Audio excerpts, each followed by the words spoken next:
बहुत समय पहले कुलधरा एक समृद्ध और सुंदर गांव था। यहाँ पालीवाल ब्राह्मणों का निवास था, जो अपनी बुद्धि, परिश्रम और ईमानदारी के लिए प्रसिद्ध थे। रेगिस्तान में रहते हुए भी उन्होंने अनोखी जल प्रणाली बनाई थी। वर्षा का एक एक बूंद वे संजोकर रखते, खेतों को सींचते और गांव को हरा भरा बनाए रखते।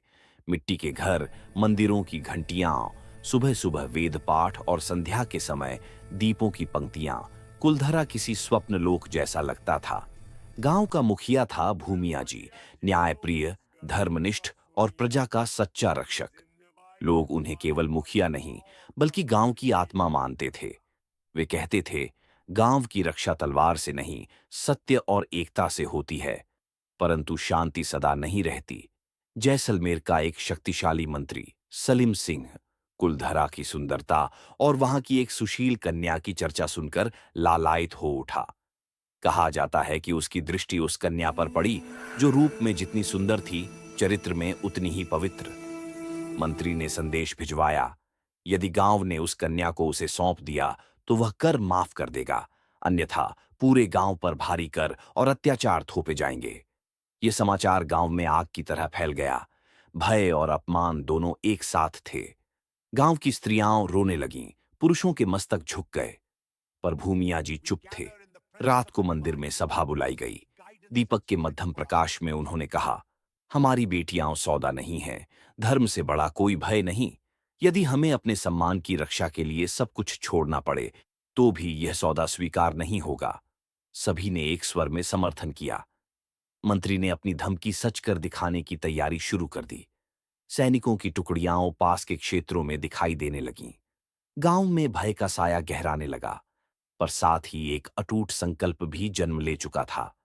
उस रात, जब रेगिस्तान पर पूर्णिमा का चांद चमक रहा था, गांव के सभी लोग मंदिर में एकत्र हुए। भूमिया जी ने अंतिम निर्णय सुनाया, हम अन्याय के सामने झुकेंगे नहीं। यदि हमारे धर्म और सम्मान की रक्षा का एक ही मार्ग है, तो हम इस भूमि को छोड़ देंगे, पर जाते जाते इसे ऐसा बना देंगे कि यहां कोई अत्याचारी कभी चैन से न बस सके। कहा जाता है कि उस रात पूरे गांव ने एक गुप्त अनुष्ठान किया। मंत्रोच्चार, दीपों की लौ और आस्था से भरी आंखें, सबने मिलकर भूमि से विदा ली। अगली सुबह जब सूरज उगा तो कुलधरा खाली था। न कोई मनुष्य, न पशु, न धुएं की लकीर। जैसे पूरी बस्ती रातों रात विलीन हो गई हो। जब मंत्री के सैनिक पहुंचे तो वे सन्न रह गए। घर वैसे ही थे, दरवाजे खुले, चूल्हे ठंडे, कुओं में पानी था, पर जीवन का कोई चिन्ह नहीं। न लूटने को कुछ, न सताने को कोई। कुछ ही समय बाद यह अफवाह फैल गई कि गांव पर श्राप है।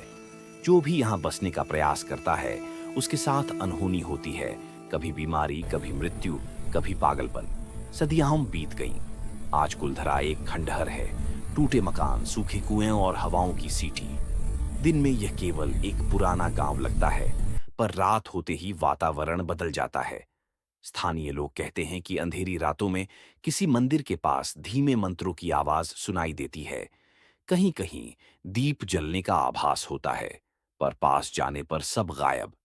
कुछ पर्यटक बताते हैं कि उन्होंने परछाइयां चलते देखीं, किसी के कदमों की आहट सुनी। वैज्ञानिक कहते हैं कि यह केवल हवा की गूंज और मन का भ्रम है, पर गांव के बुजुर्ग कहते हैं, यह भ्रम नहीं, यह इतिहास की आत्मा है।